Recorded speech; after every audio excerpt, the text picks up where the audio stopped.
Let's start the chapter number 3 of the Law Limb Orthotics, Book 1,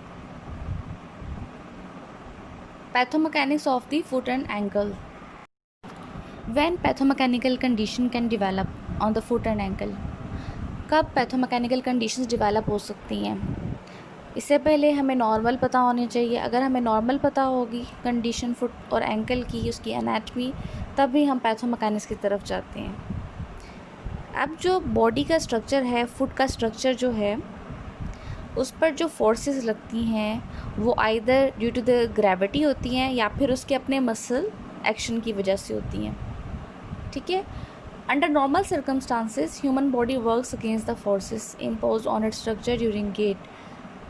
अब जब gate कर रहे होते हैं, अगर हम सिर्फ फुट की बात नहीं करते, पूरी बॉडी की भी बात कर लेते हैं, तो पूरी बॉडी में जो भी फोर्सेस लग रही हो आइदर फ्रॉम द ग्रेविटी और from its own muscle activities और एक्शंस, तो हमारी बॉडी स्टेबल करती है अपने आप को for support, balance and locomotion, क्योंकि उसने गेट करनी है, उसने स्टांस फेस, स्विंग फेस को कवर करना है.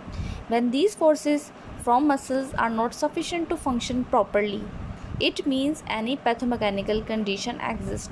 और अगर उसको कोई प्रॉब्लम हो रही है स्पोर्ट, बैलेंस, लोकोमोशन में, जो ये फोर्सेस लग रही हैं आइदर ड्यू टू ग्रेविटी और मसल एक्शंस, उसको काउंटर फोर्स नहीं कर सकता बॉडी, तो इसका मतलब है कि कोई ना कोई पैथोमैकेनिकल कंडीशन है, कोई ना कोई ख़राबी है, कोई ना कोई जो है हिडन प्रॉब्लम है फुट और एंकल में, जो इस तरह की प्रॉब्लम क्रिएट हो रही है. जो हमारी बॉडी को सपोर्ट करती हैं चीज़ें, वो कौन कौन सी हैं? बोन्स, मसल्स, लिगामेंट्स, ये सारे मिल के काम करते हैं. टेंडन्स, मसल्स, लिगामेंट्स, बोन्स, सब मिल के जो है एक बॉडी को स्ट्रेंथ दे रहे होते हैं. लेकिन अगर फोर्सेस नॉर्मल से हाई पड़ेंगी तो इट मीन्स कि कोई भी बर्दाश्त नहीं कर सकेगा और कोई ना कोई इनमें से फिटीग हो जाएगा. आइदर मसल्स, बोन, लिगामेंट्स, किसी को भी इफेक्ट हो सकता है due to the heavy load. ठीक है. और अगर हैवी लोड जो है वो कोई भी हो सकता है, एक्सटर्नल फोर्सेस भी हो सकते हैं, या फिर इंसान का अपना वज़न भी जो है वो एबनॉर्मल फोर्सेस डेवलप कर सकता है. And sometimes body structure itself don't cope with the body like a condition of osteomalacia. और अगर उसकी अपनी हड्डियाँ ही कमज़ोर हैं, उसकी बोन्स ही इतनी कमज़ोर हैं जो उसके बॉडी को सपोर्ट नहीं कर रही हैं, यानी कि कोई भी फोर्स नहीं लग रही है उसको, कोई एक्सटर्नल फोर्स नहीं मिल रही, कोई इंटरनल फोर्स नहीं लग रही है, लेकिन उसका अपना बॉडी का स्ट्रक्चर जो है, उसके मिनरल्स जो हैं वो पूरे नहीं है, विटामिन डी और कैल्शियम, इसकी एग्जांपल एक दी हुई है, जैसे कि ऑस्टियोमलेशिया और रिकेट्स होती है प्रॉब्लम, जो कि विटामिन डी डेफिशिएंसी और कैल्शियम की वजह से होती है, जिसमें बोन्स वीक हो गई हैं. तो बॉडी का सारा स्ट्रक्चर मेनली बोन्स ही सपोर्ट कर रही हैं. अगर वो वीक है तो any condition, any pathological condition can develop. अब बॉडी के स्ट्रक्चर में कोई भी मैल अलाइनमेंट आती है, अलाइनमेंट ठीक नहीं है, आइदर स्टैंडिंग में या वॉकिंग में उसकी अलाइनमेंट ठीक नहीं है. तो ये क्यों है? या तो कोई सडन ट्रॉमा हो गया, कहीं उसे चोट लग गई जिसकी वजह से उसकी बोन की शेप ही बदल गई, और अगर वो ग्रो भी की तो वो गलत तरीके से ग्रो की. अगर छोटी उम्र में है, बोन ग्रोइंग एज है, तो हड्डी टूटी या फिर ट्रॉमा हुआ और गलत जुड़ गई, या इस तरह के कुछ रीज़न. अब इधर एक एग्जांपल दी है कि fracture of the tibia plateau that healed one half of the tibial plateau depressed. अब उसका जब हीलिंग हुआ तो टिबियल प्लेट्यू जो था वो डिप्रेस्ड ही था, डिप्रेशन पड़ा हुआ था वहाँ पे.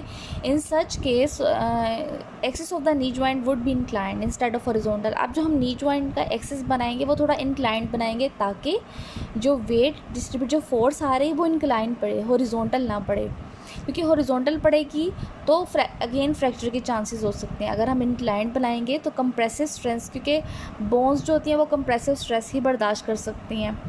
टेंसाइल स्ट्रेस तो लिगामेंट्स जिसमें इलास्टिसिटी हो वो बर्दाश्त कर सकती हैं, तो बोन्स जो है वो कंप्रेसिव स्ट्रेस बर्दाश्त कर सकती हैं. इसीलिए हमने कहा है कि जो axis of the knee joint है, यहाँ पे जॉइंट है, बोन्स ने मिलकर जॉइंट बनाया है, तो यहाँ पे कंप्रेसिव स्ट्रेस ज़्यादा पड़ेगा. इसीलिए हमें ये सरफेस इंक्लाइंड बनानी चाहिए ताकि वेट जो है वो डिस्ट्रीब्यूट हो जाए.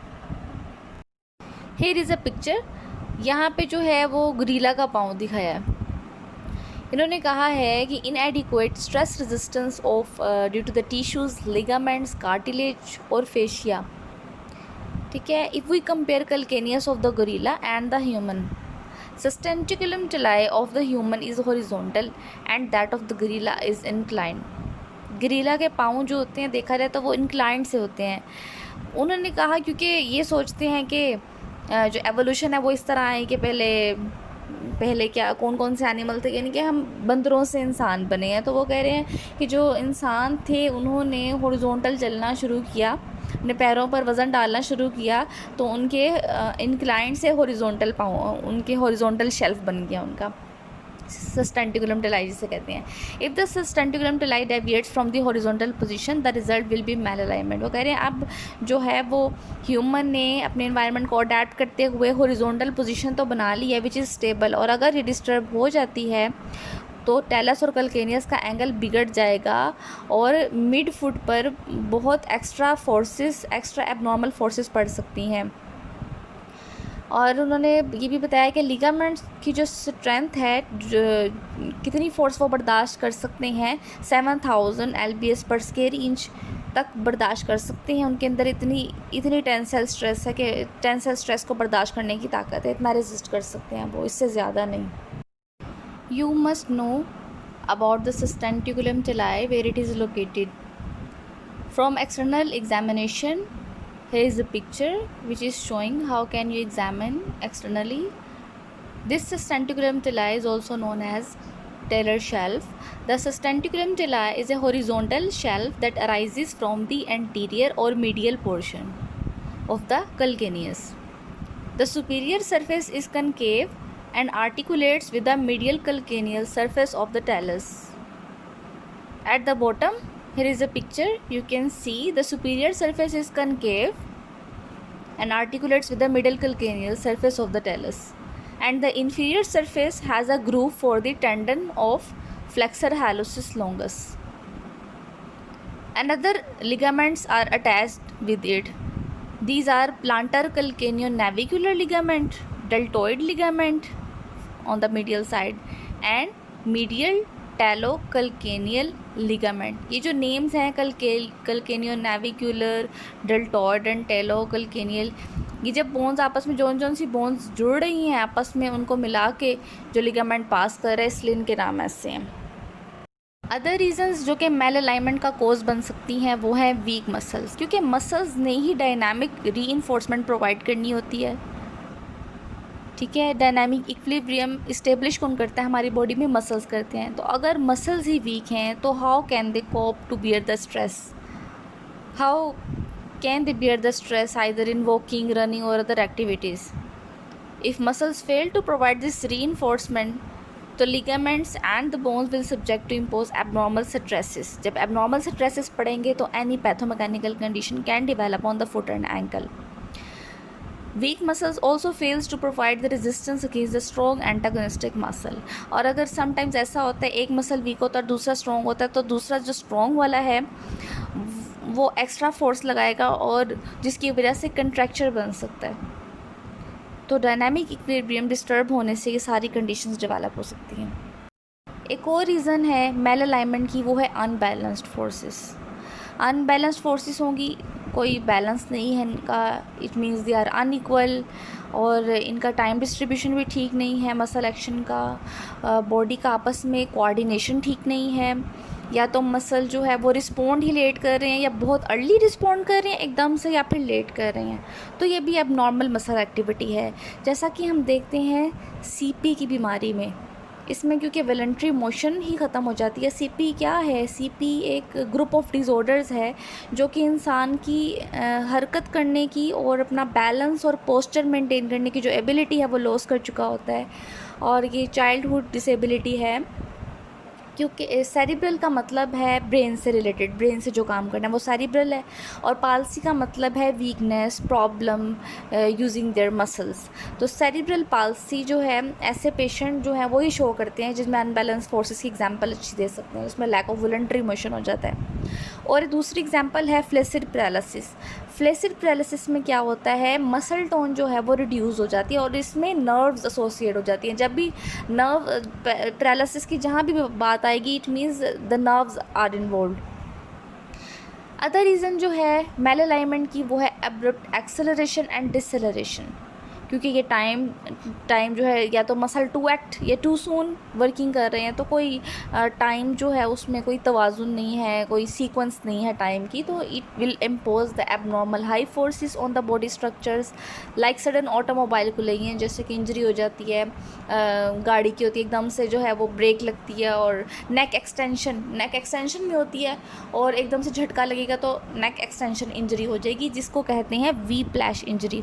नेक extension injury is known as whiplash injury. Malalignment की एक और रीज़न है कि टिश्यूज़ पर फोर्सेस का कैसे पड़ रहा है, एबनॉर्मल तरीके से फोर्सेस पड़ रही हैं टिश्यूज़ पर, या उसकी इलास्टिक लिमिट से बाहर है, वो बर्दाश्त नहीं कर सकता, क्योंकि टिश्यूज़ के अंदर जो होती है लिमिट होती है इलास्टिसिटी की, जो वो बियर कर सकती है। इससे ज़्यादा पड़ेंगी तो वो बर्दाश्त नहीं कर सकेगी और कोई ना कोई ज़ाहिर है फ्रैक्चर हो जाएगा। If loads on the tissues applied continuously and at irregular patterns then that exceeds the tolerance of the tissue, it can lead to the fractures. For example, march fracture. अब इसका नाम मार्च फ्रैक्चर क्यों है, ये भी जैसे आपने देखा होगा जो परेड करते हैं और मार्च करते हैं वो बहुत ज़ोर से पाँव ज़मीन पर मारते हैं और बार बार मार के चल रहे होते हैं, उसमें कोई टिश्यूज़ को जो है वो रिलीफ का टाइम नहीं मिल रहा होता, टिश्यू को अपनी जगह पे आने का टाइम नहीं मिल रहा होता, वो बार बार ज़मीन पे पाँव मारते हैं, तो इसलिए ये नाम वहाँ से निकला है मार्च फ्रैक्चर। मार्च फ्रैक्चर को स्ट्रेस फ्रैक्चर भी कहते हैं क्योंकि इस पर स्ट्रेस पड़ रहा होता है, और रिपीटेड रिपीटेड प्रोसेस है जो नॉर्मल बोन पर पड़ रहा है, रिपीटेड स्ट्रेस है जब नॉर्मल बोन पे पड़ रहा है। तो ये जो बेसिकली होता है second metatarsal of the foot का फ्रैक्चर होता है, ठीक है। लेकिन हम मार्च फ्रैक्चर को आप एसोसिएट कर देते हैं कि कोई भी वेट बियरिंग स्ट्रक्चर है बोन का, कोई भी वेट बियरिंग बोन है उस पर फ्रैक्चर हो गया, स्ट्रेस फ्रैक्चर हो गया है, लोअर लिम्ब में, पेल्विस को भी इंक्लूड कर लेते हैं, कहीं भी वेट बियरिंग स्ट्रक्चर पे, वेट बियरिंग बोन पे स्ट्रेस फ्रैक्चर हो जाता है तो हम उसको मार्च फ्रैक्चर कहते हैं। अब ये फोर्सेस ऑन द टिश्यू की वजह से मेल अलाइनमेंट क्यों होती है, क्योंकि टिश्यूज़ को टाइम नहीं मिल रहा for the rest and recovery. अगर ऐसी पैथोमैकेनिकल कंडीशन डिवेलप्स हो जाती हैं, जो पीछे सारी रीजंस पड़ी हैं, forces, unbalanced forces, muscle activity too late too long and inadequate stress resistance, ये सारी जो रीजंस थी, कोई भी पैथोमैकेनिकल कंडीशन अब हो गई है तो ट्रीटमेंट क्या होगा। सबसे पहला है रेस्ट, टिश्यूज़ को रेस्ट मिलना चाहिए। ये हम मेडिसिन के साथ कंटिन्यू करवा सकते हैं, अगर मेडिसिन की ज़रूरत नहीं है तो विदाउट मेडिकेशन करा सकते हैं, पेन नहीं है तो, ताकि जो है वो टिश्यूज़ को उनकी नॉर्मल स्ट्रेंथ रीगेन हो जाए और फिर उससे दोबारा काम लिया जाए। सेकंड ऑप्शन है थेराप्यूटिक एक्सरसाइजेस करवाएं, क्योंकि अगर इंजरी हो गई है, ट्रॉमा हो गया है, तो अब हीलिंग प्रोसेस के दरमियान जो हम एक्सरसाइजेस करवाते हैं बेसिकली उनको थेराप्यूटिक एक्सरसाइज कहते हैं। तीसरी ऑप्शन है सर्जिकल इंटरवेंशन, क्योंकि हम देख रहे हैं उसके फंक्शंस में उसके बॉडी के जो बोन्स के स्ट्रक्चर की वजह से प्रॉब्लम आ रही है, तो अगर हम उसको सर्जिकली ठीक कर सकते हैं तो वो ऑप्शन यूज़ करेंगे, या फिर एक्सटर्नल फोर्स अप्लाई करेंगे जिसमें कोई सर्जिकल इंटरवेंशन नहीं होगी, जिसको हम कहते हैं कंजर्वेटिव ट्रीटमेंट। तो एक्सटर्नल फोर्स जो है वो हम अप्लाई कर सकते हैं ऑर्थोसिस के ज़रिए से, any shoe correction, any arch, any medial arch, any support, any wedge, कोई भी एक्सटर्नल फोर्स जो हम अप्लाई करेंगे उसकी मदद से भी हम पैथोमैकेनिकल कंडीशन को ठीक कर सकते हैं। ऑर्थोसिस कैसे काम करेंगी, ऑर्थोसिस क्या काम करती हैं। ऑर्थोसिस जो है फोर्सेस और काउंटर फोर्सेस दोनों प्रोवाइड करती हैं। फोर्सेस वो जो नॉर्मल की तरफ आने में मदद देगी, काउंटर फोर्स किसे कहते हैं, जो किसी एबनॉर्मल फोर्स के अगेंस्ट लगाई जाएगी उसको काउंटर फोर्स कहेंगे, क्योंकि वो उसके अगेंस्ट लगाई जा रही है, उसके काउंटर लगाई जा रही है, that's why it's called counter force. और ऑर्थोसिस जो है वेट को सपोर्ट करते हैं, प्रॉपर अलाइनमेंट देते हैं, रेंज ऑफ मोशन को असिस्ट करते हैं, रेजिस्ट भी कर सकते हैं। तो ये सारे जो हैं ऑर्थोसिस के फंक्शन हैं, हम ऑर्थोटिक्स और प्रोस्थेटिक्स मॉड्यूल्स में भी ये पढ़ चुके हैं। फुट बॉडी वेट को कैसे सपोर्ट करता है। ऑल द सुपर इनकम्बेंट यानी कि total load of the body is transmitted to the bones of the foot through the talus. Talus bone के ज़रिए से वेट ट्रांसफ़र होता हुआ पाँव पे आता है। अब पाँव पे कैसे वज़न बढ़ रहा है, सीधा खड़ा हुआ है अगर वो, तो कैसे वेट डिस्ट्रीब्यूट हो रहा है। जो आधा वेट है टैलस से जो बॉडी का आ रहा है, लेग पे जो पड़ रहा है उससे फिर टैलस पे आ रहा है, टैलस से पाँव पे आ रहा है, तो टैलस से जो पाँव पे आ रहा है आधा वेट जो है उसका हील पे पड़ रहा है और आधा जो है ना मेटाटार्सल्स पर पड़ रहा है। अब 5 मेटाटार्सल्स हैं, जो बिग टो के पास फर्स्ट मेटाटार्सल है उस पर 1/3 पड़ा है, यानी कि सबसे ज़्यादा उस पर पड़ा है, बाकी जो है सेकंड, थर्ड, फोर्थ, फिफ्थ पे डिस्ट्रीब्यूट हो गया, बाकी जितना भी वेट रह गया। ये डिस्ट्रीब्यूशन का पैटर्न है वो ऐसा क्यों है कि किसी पे ज़्यादा किसी पे कम पड़ा है और इस तरह, क्योंकि ये अल्लाह ताला ने एंगुलर रिलेशनशिप सेट किया हुआ है टेलस और कलकेनियस के दरमियान, ठीक है। और ये रिलेशनशिप जो है वो डिस्टर्ब भी हो सकता है, क्यों, कैसे? अगर हेड ऑफ द टेलस जो है वो एडिक्वेट सपोर्ट जो है कलकेनियस से नहीं लेता, तो सारा लोड जो है वो टेलस से कहाँ जाएगा, मीडियल साइड पर, डाउनवर्ड साइड पर जाएगा, और ये जो है normal distribution of weight disturb कर देगा। इससे जो क्या होगा, जो फर्स्ट और सेकंड मेटाटार्सल है उस पर जोर पड़ेगा, ज़्यादा ओवरलोड हो जाएंगी, बाकी की निस्बत थर्ड, फोर्थ, फिफ्थ की निस्बत जो है फर्स्ट और सेकंड पर बहुत ज़्यादा टेंशन अप्लाई होगी मीडियल साइड पर। और अगर दूसरी रीज़न क्या है एंगुलर रिलेशनशिप डिस्टर्ब होने की, कि सपोर्ट पुअर आएगी। अगर सिस्टेंटिकुलम तलाई जो है वो नैरो हो जाएगा और हेड और नेक ऑफ द टेलस जो है वो इलोंगेट हो जाएंगी इसके साथ। रीज़न है एंगल डिस्टर्ब होने की कि अगर लिगामेंट्स जो हैं वो लूज़ हो जाएं या मसल वीक हो जाएं, तो सारा ही एंगल चेंज हो जाएगा। एंगल जो है +-27 जो लिखा हुआ है, ये सारा एंगल डिस्टर्ब हो जाएगा। और क्योंकि नॉर्मल वॉकिंग में alignment of the bone depends upon restraining forces provided by the ligaments and muscular action, की सारी जो है वो फोर्सेस को रिस्ट्रेन कर रही होती हैं, अपने अंदर जज़ब कर रही होती हैं और फिर मसल एक्टिविटी करवाती हैं। और अ शॉर्ट और hypermobile first metatarsal when failing to support the midfoot, क्योंकि हमने देखा है कैल्केनियस और फर्स्ट मेटाटार्सल पर ज़्यादा पड़ता है, तो फर्स्ट मेटाटार्सल अगर स्पॉट नहीं कर सकती है मिडफुट को, तो फिर क्या होगा, फिर बाकी मेटाटार्सल पर सारा वजन आएगा और डाउनवर्ड और मीडियल शिफ्ट हो जाएगा, टेलस से यानी कि पाँव को टेढ़ा करना पड़ेगा उसको, पेन अगर होगी तो there will be unequal distribution of forces within the foot and obviously इससे गेट भी डिस्टर्ब हो जाएगी। अच्छा, ड्यूरिंग गेट, अब हम वॉकिंग में आ जाते हैं। जो पाँव है वो आर्च और बीम मैकेनिज़्म पे वर्क करता है। आर्च क्या, अब इन्होंने जो है ना वो आर्टिफिशियल चीज़ों से एग्जांपल बनाई है। आर्च जो है एक कर्व स्ट्रक्चर मेंबर है जो कि सपोर्ट कर सकता है बॉडी वेट को, ठीक है। उसकी ओपनिंग होगी कोई ना कोई, और जो कर्व शेप्ड होती हैं उनकी स्ट्रेंथ भी ज़्यादा होती है। अच्छा, जो अब ability of the arch to support the weight depends upon restraining force that prevents the end from moving away from each other. अब देखिए, एक आर्च होगी, जाहिर है उसके 2 एंड होंगे ना, एक कर्व स्ट्रक्चर है तो उसके 2 एंड्स होंगे, और ये दोनों एंड्स जब तक एक दूसरे से बहुत ज़्यादा दूर नहीं जाएंगे तब तक उसकी स्ट्रेंथ मेंटेन रहेगी। लेकिन अगर ये बहुत ज़्यादा दूर चले जाएंगे तो कर्व तो रहेगा ही नहीं, ऊपर से दब जाएगा, स्ट्रेट हो जाएगा, जिसकी वजह से उसकी स्ट्रेंथ भी कम हो जाएगी। तो ये एबिलिटी ऑफ आर्च किस पे डिपेंड करती है, जब तक ये दोनों एंड्स एक दूसरे से ज़्यादा दूर नहीं जाएंगे, एक दूसरे के करीब करीब ही रहेंगे, तब तक उनकी स्ट्रेंथ रहेगी। During load components of the arch face compressive stress through out, components would separate eight the bottom. अब इस पर स्ट्रेस पड़ना शुरू हो गया। देखिए, कर्व स्ट्रक्चर जो है वो थोड़ा सा कम हो गया, कर्व कम हो गया है क्योंकि इस पर कंप्रेसिव स्ट्रेस पड़ रहा है, और कंपोनेंट्स जो हैं वो अलग नीचे से बॉटम साइड से जुदा जुदा होने लगे हैं। और increased pressure would sustain by the upper portion of the components, जितना प्रेशर पड़ेगा उतना जो है वो ये नीचे होता जाएगा। अब ये जो आर्च है जिसके 2 एंड हैं, इन दोनों एंड को किसने जोड़ के रखा हुआ है, ये है प्लांटर एपोन्यूरोसिस, जिसको प्लांटर फेशिया भी कहते हैं। 2 नाम है इसके, एक ही चीज़ के 2 नाम है, प्लांटर एपोन्यूरोसिस और प्लांटर फेशिया एक ही चीज़ को कहते हैं। जो ये आप देख रहे हैं फिगर में, जो प्लांटर फेशिया दिखाया हुआ ये बेसिकली प्लांटर एपोन्यूरोसिस है। इसने दोनों एंड को, जैसे मेटाटार्सल्स और हील बोन को, जिसको कलकेनियस कहते हैं, दोनों एंड को जोड़ के रखा हुआ है। और ये आर्च जो बनी हुई है इसको मेंटेन रखा हुआ है, एक दूसरे से दूर नहीं जाने दे रहा है plantar fascia. Plantar aponeurosis ties these together and resists to separate these 2 ends of the arch and assist in moving with the help of long plantar flexor muscle भी है यहाँ पे। Whenever the longitudinal arch flattens to an appreciable degree, the pressure on the dorsal parts of the tarsal bone is increased. In normal foot alignment and muscles limit this flattening of the foot, की ligament और muscles मिल के काम कर रहे हैं ताकि इस flattening of the foot को रोकें, इस कर्व को बरकरार रखें। इस तरह एक आर्च मैकेनिज़्म है, हम देखते हैं कि फुट जो है वो बीम मैकेनिज़्म पे भी वर्क करता है। तो बीम क्या है? It is a structural member capable of sustaining a long perpendicular to its long axis when it loads it bend. ठीक है, जब इस पर लोड पड़ता है तो ये तब बेंड होता है जब इस पर लोड पड़ता है। तो कंप्रेसिव स्ट्रेस जो है ज़ाहिर है ऊपर पड़ रहा है, और टेंसाइल स्ट्रेस जो है वो लोअर पार्ट में पड़ रहा है। इट मीन्स ऊपर वाली साइड पे बोन है और नीचे वाली साइड पे कोई ना कोई लिगामेंट है, क्योंकि कंप्रेसिव स्ट्रेस बोन्स ही बर्दाश्त कर सकते हैं और टेंसाइल स्ट्रेस लिगामेंट्स ही बर्दाश्त कर सकते हैं, टिश्यू ही बर्दाश्त कर सकते हैं।